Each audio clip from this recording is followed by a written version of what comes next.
Hi, I'm Brian, And I'm Michaela, and this is Drink the Movies. a podcast where each week we try to recreate a classic movie drink and discuss the movie that inspired it. Thanks for joining us. Now let's drink the movies. Well, hello, and welcome to episode 156 of Drink the Movies. I'm Brian here, as always, with Michaela. And Michaela, the time of year has come where love is in the air, and sometimes love hits so hard that you need to just wipe it from your memory. And that's what we're doing today with Eternal Sunshine of the Spotless Mind. That's right. I mean, sometimes a relationship hurts so bad, it's so painful when it ends that you just can't bear to live with the memories of it at all. And that's when Lacuna, I think that's the name of the organization, the Lacuna org or the Lacuna company, that comes into play. And they like steal away into your house in the middle of the night and remove all your memories. And that's not creepy enough. What's even creepier is people who work there will come find you and try and fall in love with you anyway. Ugh. Yeah, that's true. It takes a turn for the strange, but this movie is a weird and wacky adventure. It largely went kind of under the radar a little bit when it first came out. It turns into this massive cult following here for this film. People love it. We actually got recommended this film. We were talking about our Valentine's Day film at our local Regal Theater. We were speaking with the bartender there and said that Eternal Sunshine of the Spotless Mind was his favorite romantic or It was his favorite yeah, romantic film. favorite love story, favorite love Favorite story. love So story. That's what he said. so he said, okay, we're gonna cover it. You'd seen it before. I had never seen it, so I was fresh coming into it, or maybe I had seen it and had my mind wiped. I don't know for sure, but we're gonna talk about all that. Before we do that, Michaela, we need to come up with a really great cocktail to have for this one. Maybe it's a Blue Ruin. I don't know. Maybe it's a bottle of Johnny Walker Scotch that just randomly goes missing in your apartment. We're probably gonna talk about that too. So let's do this, Michaela. Let's take a quick break. We'll grab some gin, and we'll be right back to whip up this week's drink. So, Brian, I was scouring the internet. I was Mhm. looking high and low for this blue drink that at the beginning of the film, Clementine makes for Joel.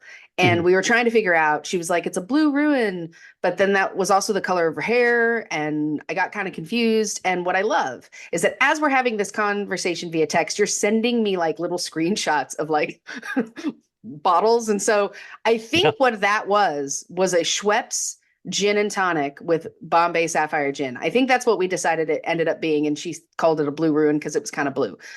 But this Yeah. cocktail that we found from the Mediterranean dish, this is not a blue ruin. This is called an eternal sunshine. And I think this does it's like an elevated, like more special, more Valentine's Day-ish kind Yeah. of take on the gin and tonic. That's right. Yeah, this is like take two for the Blue Ruin, and yeah, we were taking some like screen grabs of it, and yeah, it uses the Bombay Sapphire gin, which is on a side note my favorite gin and tonic gin, and yeah, the Schweppes tonic water there. We don't really get to see what turns it blue, the cocktail, the Blue Ruin. Maybe she uses some of her hair dye. She dips her hair in it. Maybe gross. I don't know, but yeah, we found this called the Eternal Sunshine cocktail. So we're like, that is fitting. That is fitting. So let's do that. And we'll just turn it blue by using some pea flower blossom gin. And we were using a local one from North Carolina here, Conniption. It's a beautiful bottle. We thought that's going to be perfect. It's going to turn it blue. We'll get some Blue Ruin going in this one for sure. So let's put this together, Michaela. It is real simple because it's just a gin and tonic basically. So you're going to build it in like a highball glass with some ice. So go ahead and fill that up with ice and then go with 1.5 ounces of gin. You can use the pea flower blossom gin if you want it to be blue. Just use a regular gin if you don't care about the way that it looks too much. 1.5 ounces of that. 3/4 of an ounce of Saint Germain elderflower liqueur. Quarter ounce of we used clementine juice because Clementine is, of course, the love interest here of Joel in the film. So a quarter ounce of clementine juice, quarter ounce of lime juice. Go ahead and give that a stir over the ice, and then top it off with some elderflower tonic. Fever Tree is the one that we like. If you have another favorite one, let us know. That's the only one I've ever seen, but there's probably others out there. So let us know because Michaela is big into that stuff for sure. And then garnish it with an orange wheel or a lime wedge, however you want to do it. And yeah, it's just a little clementine jazzed up gin and tonic, but I think it does the Blue Ruin pretty good. It does. It's beautiful. This drink is very blue. We added the original recipe called for some orange blossom water instead of clementine juice. So because we added fresh clementine juice, it changed the color a little bit. but still really beautiful drink. The garnish inside that gives this brightness to it. I mean, look, we love gin and tonics here at Drinking the Movies. We really, really love gin and tonics, and this was amazing. I hadn't ever thought about doing it this way before, and I really loved it. I thought it was just the right amount of elderflower. It wasn't too sweet. Mhm. It was a little bit sweeter than maybe it would be if you'd use the orange blossom water because of the sweetness of the clementines. But that just brought like an extra edge and kind of even a mouthfeel to it that was a Mhm. little bit different. Just a touch. And I really enjoyed this. I thought it was great. And after a couple of these, you're not going to care about the boyfriend that you don't like after 2 years of being together, or that you decided on a lark to just erase his very existence from your mind. You won't That's care. It'll be fine. that's right. You won't care. You won't care if Stan and Mary are dancing over you as you're getting your mind wiped. You won't care about anything at all. But I really like this, Michaela, because it's really just a super simple riff on a gin and tonic, which we like just by adding, that extra quarter of an ounce there of the clementine juice. But you could totally do that with any other kind of fruit juice that you wanted to, and just jazz it up, whatever you're in the mood for. But that is our take on the Blue Ruin. Thank you to the Mediterranean dish for the Eternal Sunshine cocktail as the inspiration there. So yeah, let's do that, Michaela. We'll mix up another one of these. We'll grab our now empty bottle of Johnny Walker, and let's take a quick break because we have a lot to chat about here in this week's film, Eternal Sunshine of the Spotless Mind. We'll be right back. Hello, I'm Howard Mirziak, founder and president of Lacuna Incorporated. Why remember a destructive love affair? Here at Lacuna, we have perfected a safe, effective technique for the focused erasure of troubling memories. In a matter of hours, our patented non-surgical procedure will rid you of painful memories and allow you a new and lasting peace of mind you'd never imagined possible. This is a hoax, right? I assure you no.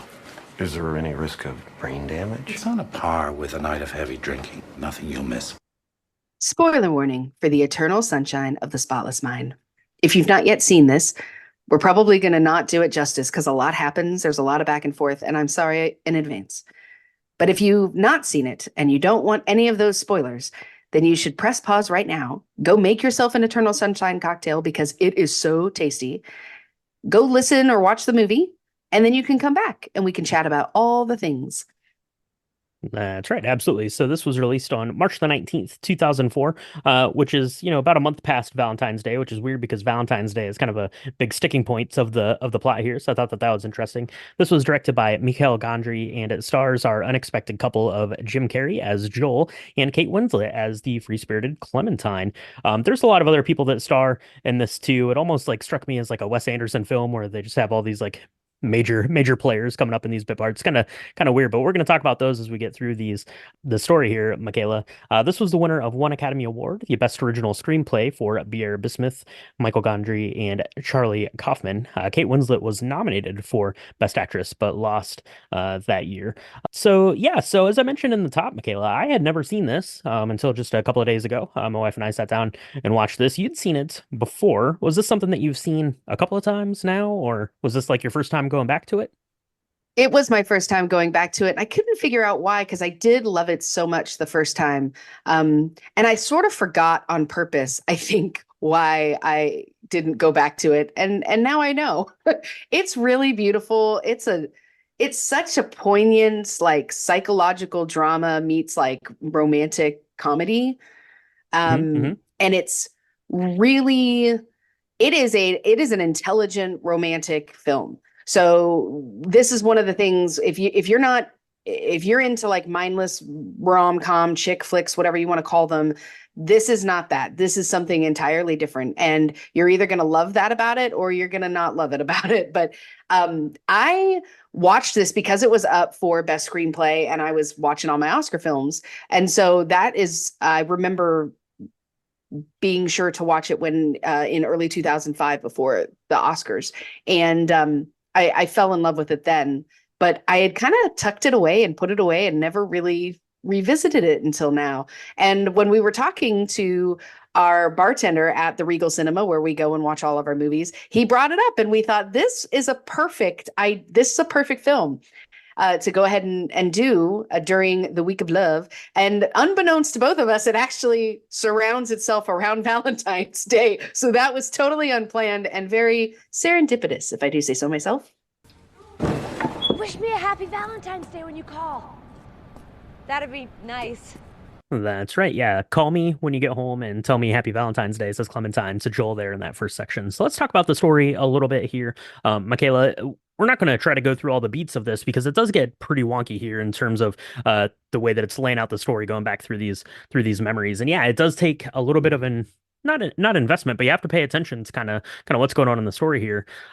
It's definitely not mindless, even though getting your mind wiped is the big kind of theme of this thing. But it starts off here with our first meeting between Joel, who's played by Jim Carrey, and Clementine, who's played by Kate Winslet. Joel wakes up in the morning. He's kind of all out of sorts. He's supposed to be making his way to work, and then decides, nah, not today. Not today. Can't be bothered going to work. I'm gonna sprint across the train platform and go out to Montauk Beach, spend the day there. He calls his boss and is like, I'm just not feeling well. He can't really make heads or tails of it, but he's definitely in some sort of a funk.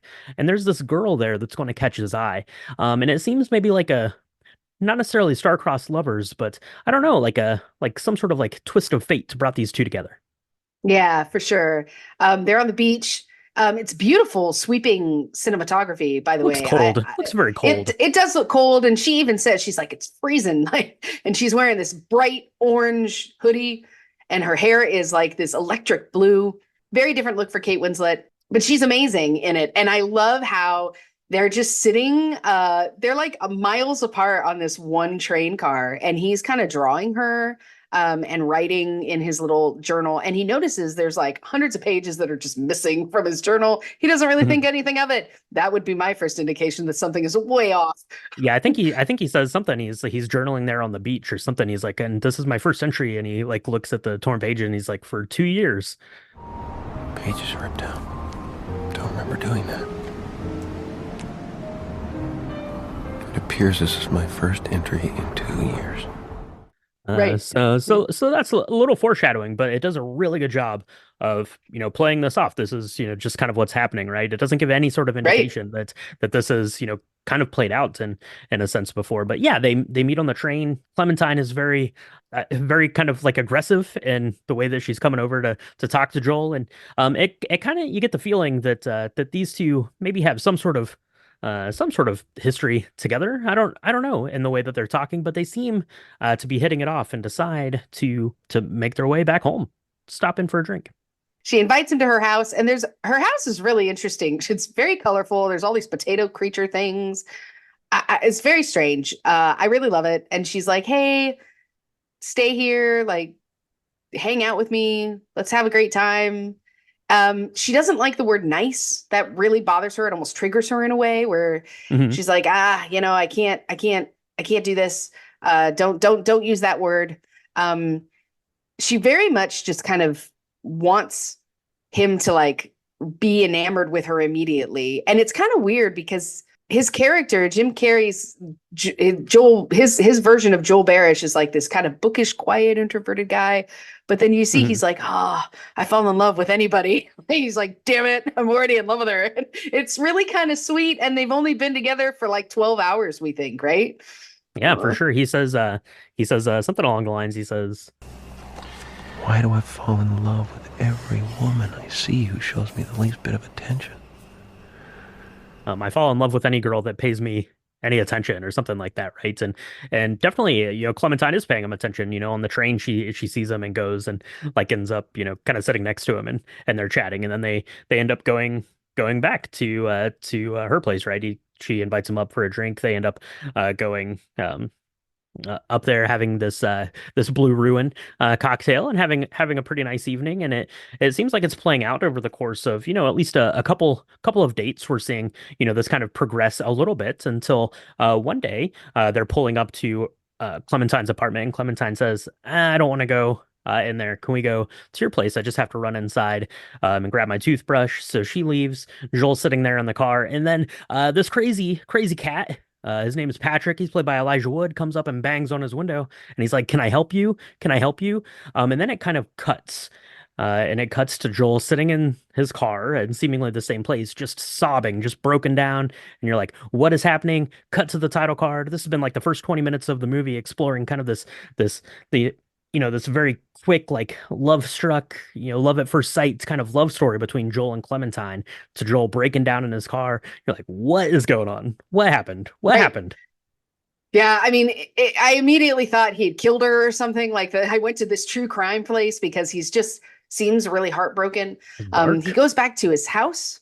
Um, and then it gets a little, this is where it gets a little squirrely for me because he tries to go talk to her, or he goes and gets his mail.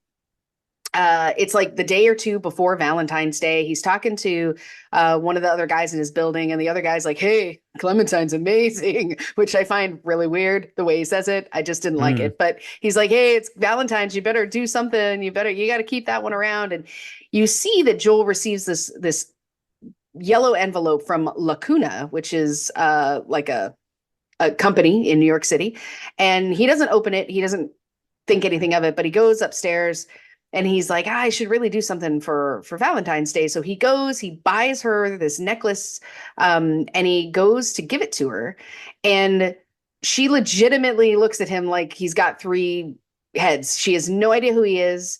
He's like, hey, and she's like, can I help you? Like, and she works at a Barnes and Noble apparently. But he's completely confused. He's like, I don't understand why you don't know who I am. And he doesn't say anything to her really because he's just so completely shocked already. Right. Yeah, she's making out with that guy that banged on her window. Patrick, he's there, right? And at this point in the story, you're like what's happening, right? Like you assume there's some kind of a time jump there when he wakes up in his car, kind of in tears, and he goes because Clementine had made mention in their first kind of interaction that oh, you look familiar. I have seen you at the bookstore or something like that, and she's like, oh, it probably wasn't me because my hair's always a different color. But now these pieces are starting to not really fall into place, but you're just starting to collect more of these pieces. And Joel, goes home tail tucked with this present that he'd bought for her because she doesn't seem to remember him at all, which is pretty weird. So he's going to go and visit, I think his brother and sister-in-law there, who are played by David Cross and Jane Addams, Carrie and Rob there. I really like them. David Cross is hilarious in this for sure, and they're having a little bit, and of course. Joel is sitting there, sobbing, saying that she didn't even like act like she knew who I was. And Rob's like, I need to tell you this. Carrie says, this is a bad idea, but I need to show you this, says Rob. So he does, and he shows her this letter that they also got from this company, right? This Lacuna company. And it's basically just a statement saying that Clementine has decided to erase Joel from her life. Don't tell Joel. That would be bad. That seems like there could be asking for trouble, sending out letters like these and not sending letters out to everyone, I guess. I don't know the logistics of how that's going to work. But now Joel knows that Clementine went and had this procedure done to erase all the memories of him from her life. And how do you sit with that, Michaela? That is bad news. Even if you are on the outs with someone, to have you completely erased from their life, that seems bad. Oh, it's so heartbreaking to watch Joel go through it too, because he's like, how could she do that? How could she just erase us? Like, how could she erase me? And then he's really mad. And of course, the sister-in-law, Carrie, she and Rob are doing great as a married couple, by the way. She like throws his laundry in his face and goes upstairs. I definitely understand that. And she's like, oh, she probably did it on a lark. Like she probably didn't think anything of it. And that's who she is. She's super impulsive and free spirit. like, yeah. She probably didn't think it would really hurt you, and it's not going to hurt her because she's not going to remember it. It's fine. And so Joel thinks about it, and then he's like, no, I'm doing the same thing. And so he goes to this place. He goes to this company, Lacuna, and that's when we see some of these amazing actors kind of fall out of the woodwork as well, because Tom Wilkinson is this doctor. He's there and he's like, is so wonderful. He explains to Joel how the procedure works. And he's like, look, you're going to talk about her and you're going to collect up all the things that you own that remind you of her. And we're going to map out your brain. And then you're going to go home. You're going to take a pill. You're going to go to sleep. We're going to crawl into your house overnight, and we're going to remove any trace of her, and you'll wake up and it'll be fine. And it'll be totally fine. It'll be great. Yeah, he decides he's going to do the procedure for himself, or he's going to go try to find out what this procedure was, right? Because he found out that she's had it. So he goes into the Lacuna office, and we meet straight away. The I guess kind of like the receptionist, kind of nurse assistant kind of thing. Mary, who's played by Kirsten Dunst, is there and takes him back. And yeah, he learns that Dr. Mirziak, played by Tom Wilkinson, as you mentioned, Michaela, he says, "Oh, I'm sorry, you're not supposed to find out that this happened. So I apologize for that." And basically, Joel says, "I want to do that too." So he says, "Okay, go home and get all the stuff that reminds you of her." So you see him just like ransacking his apartment, pulling all this stuff, like paintings that he's drawn of her, things, one of those little potato dolls, all this stuff, I guess, that is meant to remind you of this girl, Clementine. So he goes back in, and this is probably the most heartbreaking scene for me in the movie as an animal lover, because he's sitting there with his big trash bag full of stuff, and he sits in between these two people, and the old lady next to him just has a box of all of her dog's stuff, and I was like, that's so sad. Yeah. So want to forget your dog. I don't like that. I don't like that. But Joel is going to go in and carry this through, right? He can do it too. If Clementine's going to erase him from her memory, then he's going to get rid of her. And who's going to do it? Our next star up, Mark Ruffalo, playing the character of Stan, who's going to be the technician, I guess, who's in charge of wiping your brain. Mark Ruffalo. If I saw this version of Mark Ruffalo on the street, I would say, that guy, stay away from my brain. Get out of here. I mean, he's kind of this lovable oaf. He does it so well, Mark Ruffalo, right? He's like got these big glasses and he's like, "Yeah, I'm gonna do this and it's gonna be fine." Problem is Mark's partner, he's got this other like lower level technician, Patrick Wurst. We should remember that name, Patrick, because it's the same guy from the beginning of the film, played by Elijah Wood. This guy's creepy. They're like setting things up in the middle of the bedroom before they're going to go work on Joel. And Elijah lets Mark Ruffalo know that he has got a new girlfriend, that shockingly, women don't seem to like him very much. He does things like scares them in hallways and like, I don't know, he's got these weird glasses and he'll make these really offhand comments. Nothing overtly like gross, but just weird. But Patrick is saying to Stan that, "Hey, I've got this new girlfriend and it's kind of weird because she's the girl that we worked on last week. I stole her underwear." I mean, it's very strange. This guy is actually a total creep, and Stan doesn't really know what to do with it. He's like, "Are you kidding me? This is the same girl that this guy is forgetting. Like this is a complete conflict of interest. You cannot, there's some seriously unethical things happening." And then they just kind of laugh about it and continue to like set up all the cords and stuff before they take out this guy's like memories of Clementine. That's right, absolutely. So, I like at the doctor's office. I mentioned, Joel brings this big bag of stuff in, and they're going through and like tracing out his brain, basically, right? And Doctor Mirziak says, "What we do then is we'll go in at night, and we don't really like erase your memories, but we can kind of like nick them off, and then they degrade over the course of the night. So that way, by the time you wake up, you don't have any sort of recollection of these memories ever having been there, and that sounds pretty good. So they do like their scan, and they go up over to Joel's house that night. So like they send him like a pill and like a fresh set of pajamas. Like you wouldn't wake up in the morning and be like, whose pajamas are these that I'm wearing all of a sudden out of nowhere. But yeah, he puts the pajamas on, he takes this pill, and he like passes out on the floor. Next thing you know, Stan and Patrick are there. They've got their computers set up. Patrick's like on the floor, like tracing out these like 15,000 miles of cables that are hooked up into Joel's head. And Joel's just laying there on his bed. Stan's busy at work trying to erase these memories.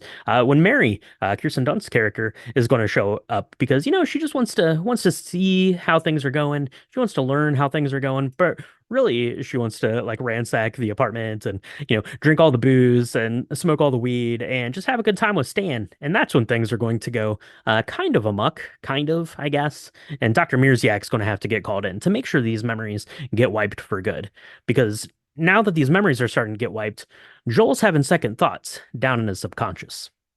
Yeah.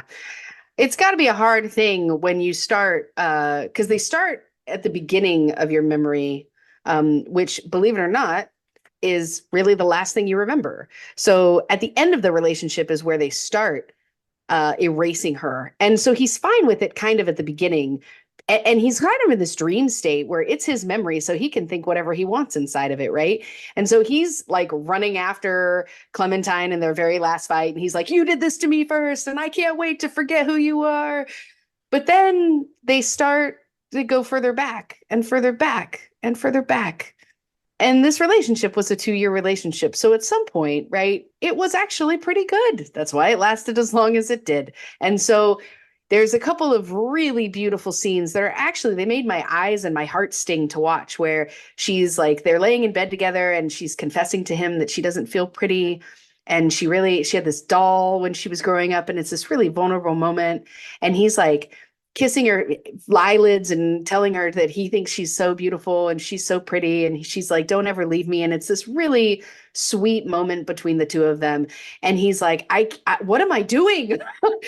I'm gonna lose all of the good and all of the bad if I erase her completely. And he's like trying to wake himself up, and he can't quite do it, but he does open his eyes long enough to see some kind of weird things happening in his apartment complex with the Johnny Walker and the crazy and Mary, and talking about a mole.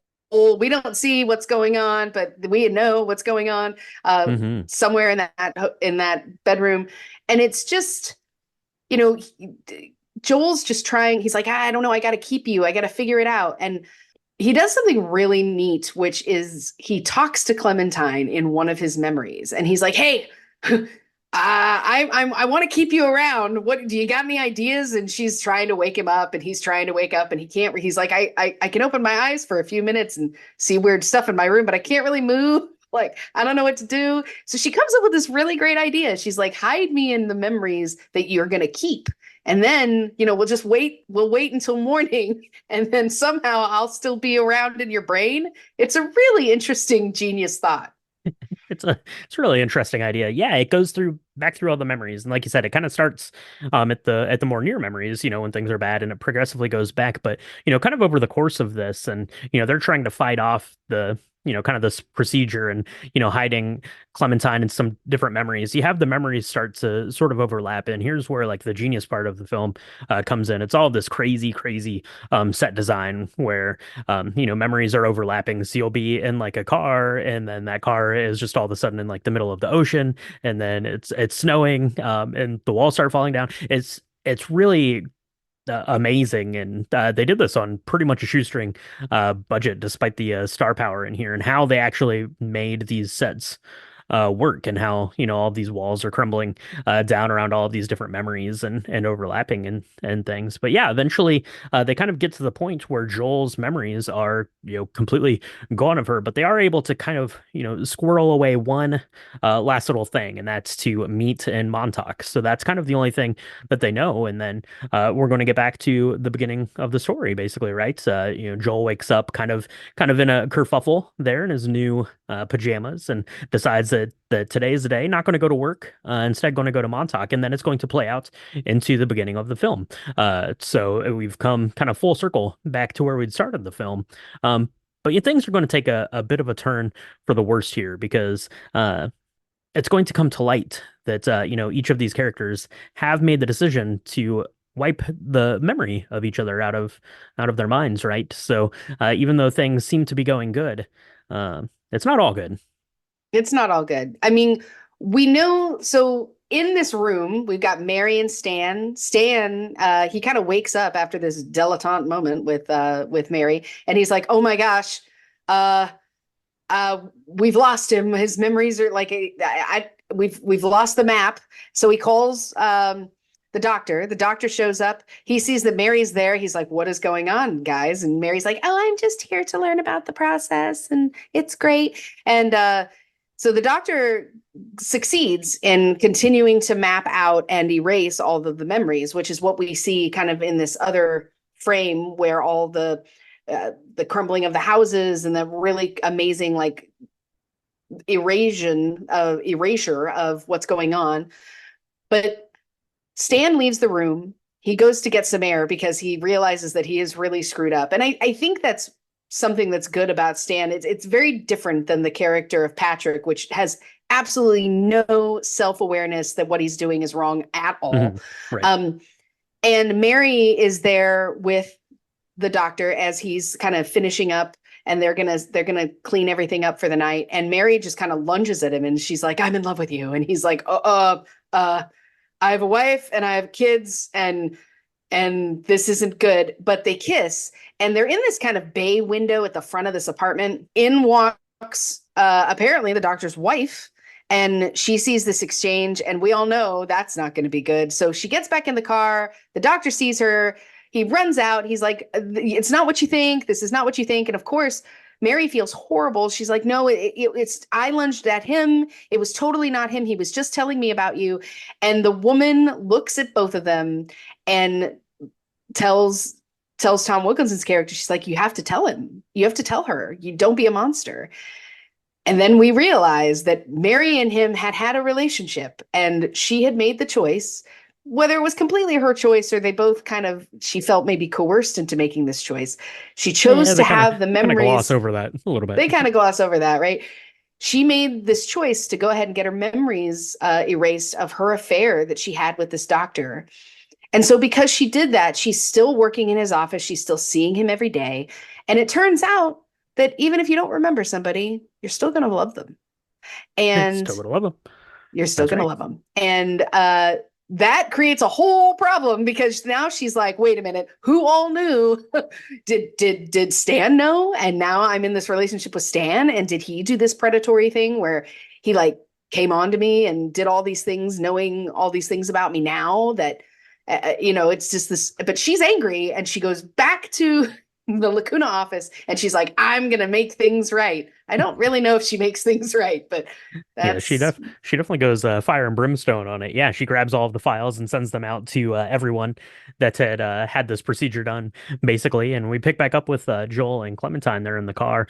Clementine has grabbed this package from her mail, as she's getting ready, right? Beginning of the film, we just caught back up. She says, "I have to go up and grab my toothbrush, and then I'll come over to your place."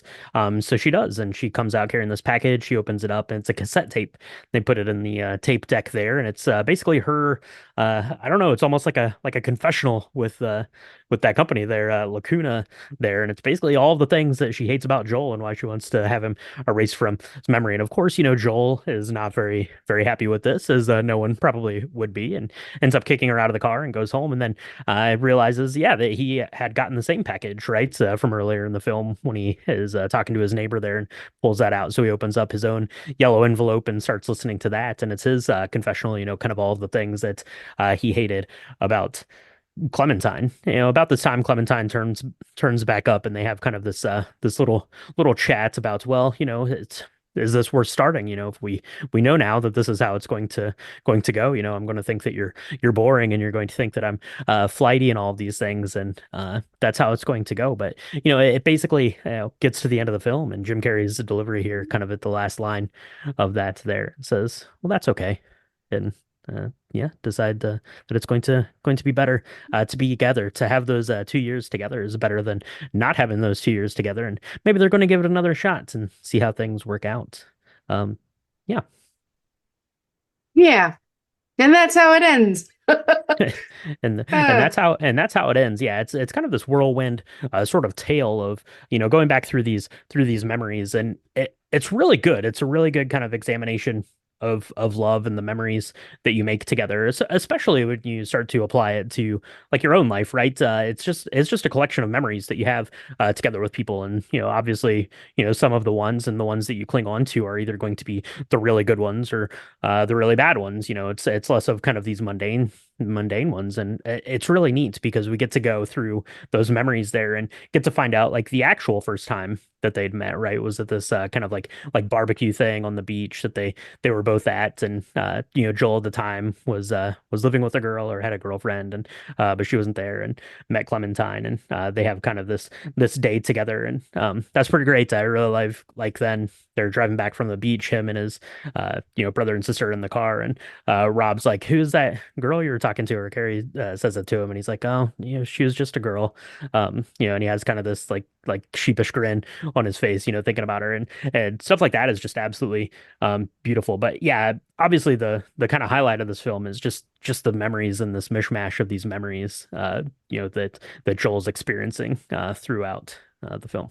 I really love the idea I mean, there's a reason why this won Best Original Screenplay, because it's such an original idea that if you could somehow bottle up all of the things at the beginning of a relationship and like open that up on the days when you're feeling like things aren't going well, that'd be really cool to do, instead of focusing on the latest and greatest things that you've got, which could be great or could not be so great, right? And the longer you're in a relationship, I think that the longer, the memories of how you got together in the first place kind of fade, right? Because you get older.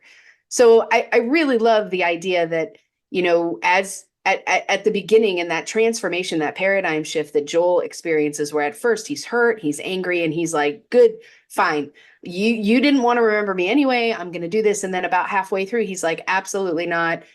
If you never talk to me again, it's okay. And the fact that she's a part of him in his brain, and she's trying to help him remember or forget or hide. I really love that, because I feel like when you're in a friendship or a relationship with a person, the piece of them in your memory kind of becomes its own entity. And I really loved that she was like, just meet me in Montauk, like, and they're in this crumbling house, and it's the last memory. And he's like, I'm just going to enjoy this moment. And she whispers, she's like, meet me in Montauk. I'll be there somehow. And it turns out that, that piece of entity that ended up having no connection to the real Clementine in her real body was really her. And what that's really all the connection is giving yourself to another person anyway, in that space, in that head space. So I really loved it. I thought this was, I mean, it's on the register of like one of the greatest films of all time, and it only won one Oscar. It wasn't up for art direction. It wasn't up for editing. It wasn't up for special effects. I'm amazed that it wasn't up for any of those. I'm not necessarily surprised it didn't win, but this film knocked my socks off. It definitely hit me harder and more fervently than it did in 2004 or 5 when I saw it. It's amazing. And I can't wait to see it again, because I know that there are going to be things that I missed for sure. Yeah, absolutely. And then, kind of like any film that plays, kind of in this non-chronological order, you go back to that first section, you're like, oh, okay, there were kind of these little context clues that you pick up on a second watch. And those are, interesting to see, and interesting when you go back through the memories. I really like kind of I didn't really love the storyline necessarily with Stan and um Mary in the apartment so much, but I really like their last kind of interaction together when Mary's, storming out of the office there carrying, the box of the envelopes and all of her belongings, and Stan sees her and goes up and talks to her, and she asked him if he knew, and he's like, well, I had an idea, because you were standing in his car smiling, so I kind of thought, but I didn't care, because I liked you and I just wanted you to be happy. I really liked that. The storyline with Patrick, with Elijah Wood's character, I think doesn't really need to exist in the movie. Like, it seems like that's the storyline, like geared up to turn this into like a psychological thriller. but Right. but that's not what this is. And I think that would be an interesting movie. On a side note, if you made Eternal Sunshine of the Spotless Mind the horror story, like, that would be good, right? Someone that's like a very much like a Black Mirror episode where someone erases your memory. I think that is like one of the more recent ones. So I didn't love that, but yeah, like that it didn't get nominated or more lauded for like the set design or anything like that is crazy, because it's so bananas the way that these these memories are interwoven and coming together, and like that final one there where they're in that house, which is really kind of their first memory together, when she breaks into this house and asks him to stay, and then the walls are just crumbling down and the ocean's coming like up into the house, and Joel's just kind of wading through this water before he's like backing out of there, like backing out of that memory. It's really emotional and really beautiful, and just bananas the way that it comes together visually on the screen there. Yeah, for sure. Yeah. Yeah, I see why it's our it's our cool bartender's favorite romantic movie, because it's pretty amazing and significant. I think if you've not seen it, I mean, we spoiled it for you, but it's definitely worth your time. And if you haven't seen it recently, I think you should revisit it, because I think you're right. Aside from like the creepy Patrick Elijah Wood character, like it stands up really well to the test of time. I really, really thought that I mean, it's still just as original and interesting. And I think that the visual effects are pretty amazing, given this was only like a $20 million budget. Um, Mhm. and they still had to pay some of these actors something, I'm just blown away. I really loved this film. Yeah, for sure. Kate Winslet is excellent, obviously getting the Oscar nomination. Jim Carrey is equally as excellent as Joel. Even though I know a lot of people don't care for Jim Carrey's comedic stylings. He's Ventura in The Mask, but that's definitely not this. It's definitely turned on this more dramatic role, and he's excellent in it. So yeah, definitely very glad to have watched it. And if our conversation right now is your first introduction to this film, do us a favor and forget that. Go see go, go see Go see it. go see Lacuna. Go see Lacuna. Get your mind wiped and go see it, for yourself first, hopefully, before you listen to us talk about it here. Because yeah, it's a pretty special film for sure, and definitely it sets the mood. It's not this very lovey-dovey romantic thing, but it's a really good kind of examination of relationships through this memory thing. So yeah, pretty cool stuff. So let us know at home if you've seen Eternal Sunshine of the Spotless Mind and where you would rank it on your Valentine's Day watch list. And let us know if you make an Eternal Sunshine cocktail, aka the Blue Ruin, because we want to know that. We want to see pictures of your cocktails and all of that stuff. If you want to see pictures of our cocktails and the ingredient list, recipe guides, all that stuff, you can find that on our website, www.drinkthemovies.com. Go there, and that's going to have links to all of our social medias. So hit up the social medias, send us pictures, let us know, feedback, all that stuff is really great. So you can do that on @drinkthemovies on Instagram and X and Threads and Blue Sky and Facebook.com/drinkthemovies. And Michaela, now that we've got Valentine's Day sorted here with Eternal Sunshine of the Spotless Mind, next thing to do is to make sure you're subscribed to the podcast. Where can people do that? You can find us on Apple Podcasts, Spotify, Good Pods, Near Pods. In your rectangle right now, there is a subscribe button.